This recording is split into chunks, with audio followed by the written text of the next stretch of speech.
नमस्कार, मी पंजाब डक. राज्यात आता पाऊस कधी येणार आहे तर खास करून आज मुद्दामून त्याच्यासाठी अंदाज येणार आहे. राज्यामध्ये आता 11, 12, 13, 14 पर्यंत असं चांगलं सूर्यदर्शन राहणार आहे. वारं देखील सुटन म्हणून हा अंदाज लक्षात यायचा. त्याच्यानंतर 15 तारखेच्या नंतर 16 तारखेपासून राज्यात थोडाफार पावसाला सुरुवात होणार आहे. म्हणजे तुरळक ठिकाणी 16च्या नंतर म्हणजे 16 जुलैपासून 16, 17, 18, 19च्या दरम्यान राज्यामध्ये तुरळक ठिकाणी विखुरलेल्या स्वरूपाचा भाग बदलत पावसाला सुरुवात होणार आहे म्हणून हे अंदाज लक्षात यायचा. तो पाऊस सर्वदूर पडणार नाही. फक्त काय झालेलं आहे, हे 4 दिवस जे पाऊस थांबन म्हणजे 14, 15 तारखेपर्यंत ते 16 तारखेला मात्र परत सुरू होणार आहे म्हणून हा अंदाज लक्षात यायचा. त्याच्यानंतर पुन्हा काय परिस्थिती राहणार आहे तर त्यानंतर काय परिस्थिती राहणार आहे त्याच्यानंतर राज्यातल्या सर्व शेतकऱ्याला सांगू इच्छितो की राज्यामध्ये 21 जुलैपासून ते 5 ऑगस्ट पर्यंत म्हणजे चांगला जोराचा पाऊस पडणार आहे. मग ते दररोज वेगवेगळ्या भागात पडणार आहे.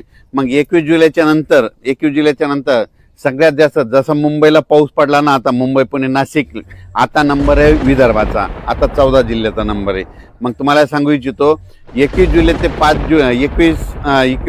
5 जुलैच्या दरम्यान राज्यामध्ये गडचिरोली, चंद्रपूर, नागपूर, वर्धा, भंडारा, गोंदिया, यवतमाळ, अकोला, हिंगोली, वाशिम, त्याच्यानंतर इकडं बुलढाणा जिल्हा, जालना जिल्हा, जळगाव जिल्हा ह्या भागामध्ये मात्र 21 जुलै, 22, 23, 24 पर्यंत चांगला जोराचा पाऊस पडणार आहे म्हणून हा अंदाज लक्षात यायचा.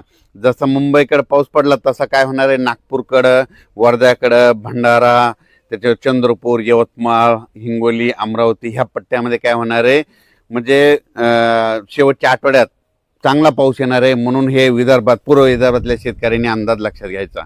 21 जुलै ते 5 ऑगस्टच्या दरम्यान विदर्भामध्ये चांगला पाऊस पडणार आहे. पूर्व विदर्भ आणि पश्चिममध्ये 6, 5, 11 जिल्ह्यामध्ये चांगला पाऊस पडणार आहे म्हणून विदर्भवासियांसाठी आनंदाची बातमी. म्हणून विदर्भातल्या शेतकऱ्यांनी 20 तारखेपर्यंत तुम्ही तुमची शेतीचे कामे करून घ्यायचे, कारण की 21 तारखेच्या नंतर चांगला जोराचा पाऊस तुमच्या भागात येणार आहे म्हणून हा अंदाज लक्षात घ्यायचा. जसं मुंबईकडे पडला तसा आता विदर्भाचा नंबर आहे. नागपूरचा, वर्ध्याचा, भंडाराचा, चंद्रपूरचा, गडचिरोलीचा त्यांचा आता नंबर आहे म्हणून हा अंदाज त्यांनी लक्षात घ्यायचा. पण तुम्हाला एक सगळ्यात महत्त्वाचं सांगू इच्छितो, पंढरपूरची दिंडी परतल्याच्या नंतर मात्र राज्यात मात्र जोराचा पाऊस पडणार आहे म्हणून ही अंदाज लक्षात यायचा. मग ते पाऊस कसा पडणार आहे, 27 जुलैपासून ते 5 ऑगस्टपर्यंत राज्यात मग जोराचा पाऊस सगळीकडेच पडणार आहे म्हणून हा अंदाज लक्षात यायचा.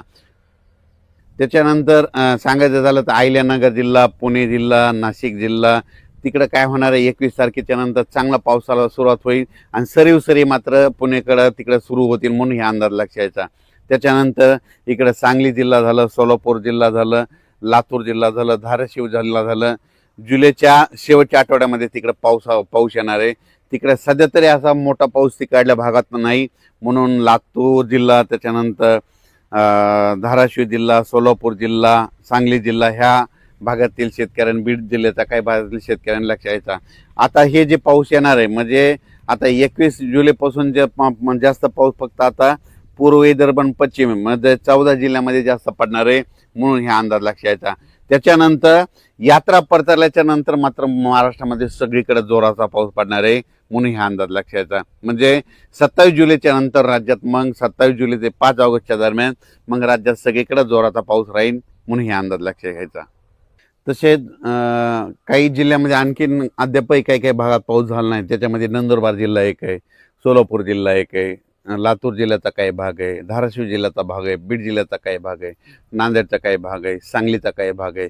त्या भागात मात्र 21 जुलैपासून ते 5 जुलैच्या दरम्यान तिकडं देखील दररोज वेगवेगळ्या भाग 21 जुलै ते 5 ऑगस्टच्या दरम्यान तिकडं देखील त्या भागात पाऊस पडेल आणि त्यांच्या देखील पेरण्या होणार आहेत म्हणून हा अंदाज लक्षात यायचा.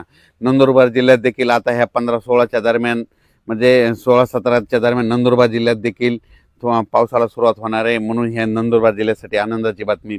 राज्यात मात्र 15 जुलै, 16, 17, 18ला विखुरलेल्या स्वरूपात भाग बदलत पाऊस पडणार आहे. सर्वदूर पडणार नाही, फक्त पाऊस सुरू होणार, एकदम असा बंद पडणार नाही म्हणून हे अंदाज खास करून अंदाज दिलेला आहे. कारण की प्रसारमाध्यमातून खंड असा शब्द वापरला. तुम्हाला सांगू इच्छितो एकदम खंड म्हणजे की सगळा पाऊस बंद असतो, तसं काही होणार नाही. 15, 16, 17-18च्या दरम्यान राज्यात परत पाऊस थोडाफार सुरुवात होणार आहे. त्याच्यानंतर काय होणार, 21 जुलैपासून ते 5 ऑगस्टच्या दरम्यान राज्यात पुन्हा पाऊस चांगला सक्रिय होणार आहे. 2 चक्रीवादळ येणार आहेत. एक पहिलं चक्रीवादळ येईल, ते काय होईल, ते गडचिरोलीकडून पूर्व विदर्भातून लगेच असं पूर्व विदर्भातून पश्चिमी विदर्भात जाईल, पश्चिमी विदर्भाकडून उत्तर महाराष्ट्राकडे जाईल, उत्तर महाराष्ट्राकडून गुजरातकडे जाऊन धुमाकूळ घालेल. पण ते जात असताना काय होईल, महाराष्ट्रात मात्र पाऊस पडेल म्हणून हे लक्षात येतं. काही भागात रिमझिम पडेल, काही ठिकाणी जोरात पडेल. म्हणून येते 21 जुलै ते 23-24 पर्यंत त्याचा असर राहील. त्याच्यानंतर परत एकदा पुन्हा आणखीन पाठीमागून एक लो प्रेशर तयार होईल आणि त्याचा पाऊस पुन्हा काय होईल, 27 जुलैच्या नंतर ते 27 जुलै ते 5 ऑगस्टच्या दरम्यान ते पाऊस येईल. म्हणून हे अंदाज लक्षात यायचा. राज्यात एकदम सगळीकडे पाऊस असा बंद काय होणार नाही. राज्यात फक्त 4 दिवस म्हणजे आज 11, 12, 13, 14 पर्यंत राज्यात चांगलं उन्हाची तीव्रता वाढेल